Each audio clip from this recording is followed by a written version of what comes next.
Oh, howdy all, grab yourself a drink. It is time for some Path of Exile 2 discussion and the first news that we've got for 0.3.0. Now, if you came to this video hoping to find a whole breakdown on everything that's going to be in the new expansion, sorry, that's not been released yet.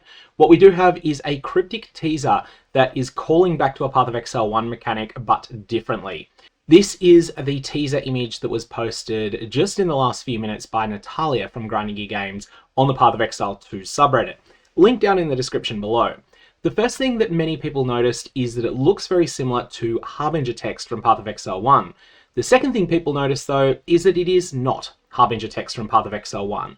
And despite the fact that we have noble, king, various words that could relate to the regal Harbingers from Path of Exile 1, despite the affinity for winter, despite some of the words that are used here, this does not seem to be a perfect fit for what exists in Path of Exile 1.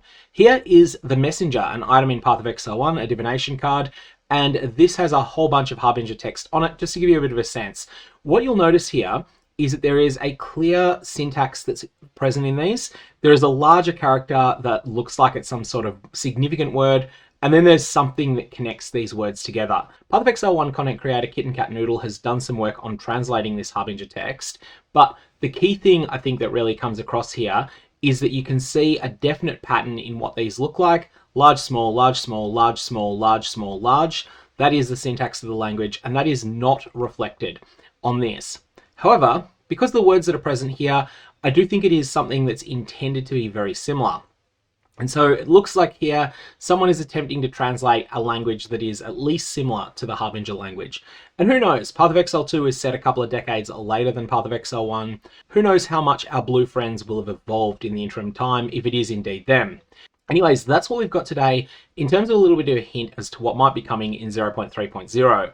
Now, I know that a lot of people bounced from 0.2.0 as a result of three main factors, and I want to give people a bit of a sense as to where Grinding Gear Games are at with those. So let's start with the one that is not yet solved. This is the combination of Lightning Spear and Vault support being so good that it wound up being completely and utterly meta-defining.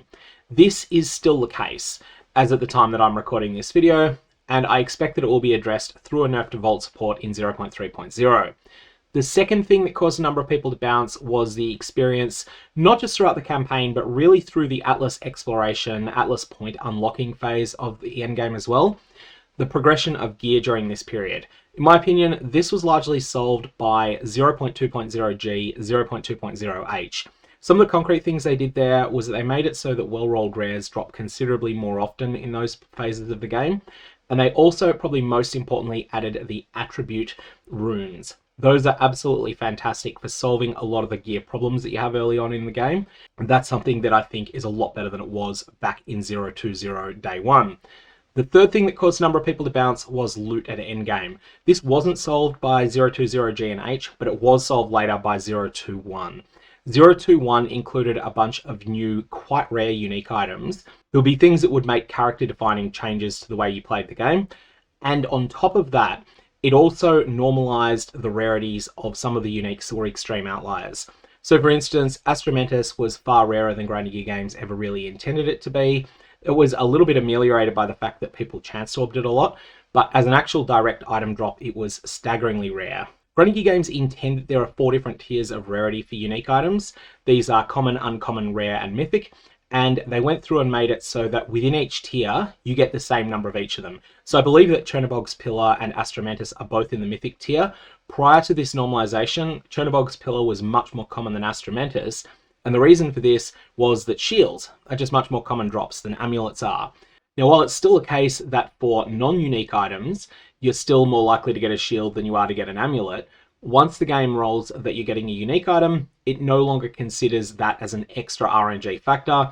Instead, it just goes, oh, congratulations, you get a unique item, it's a mythic rare unique item, and then Astromantis and Chernobog's Pillar are equally likely to roll.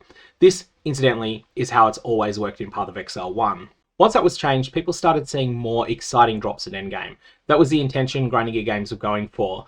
Ultimately, I think that if they'd managed to do that during week 1 or maybe even week 2 of 0.2.0, things might have been a lot better. As it was, a lot of people had already bounced by the time they fixed that. Anyways, that's what you missed if you bounced early from 0.2.0 and what will already be in 0.3.0.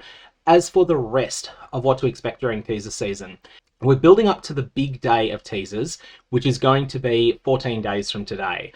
That's going to be the live stream announcement. That's where we're going to find out the most information. It is usually, though, Grindy Games' policy that in the approximately 12 days leading up to that they start dribbling out teasers. I'm going to keep an eye out for these, and when there's enough teasers to warrant making a video, that's exactly what I'll do. So expect that this channel will be pivoting back to Path of Exile 2 primarily for the next couple of weeks, and after that it'll balance between 1 and 2, but it will not necessarily be 50-50. It will be whichever one there's more excitement about at the time. Anyways, I'm going to leave it there. May your Varlobs have interesting results.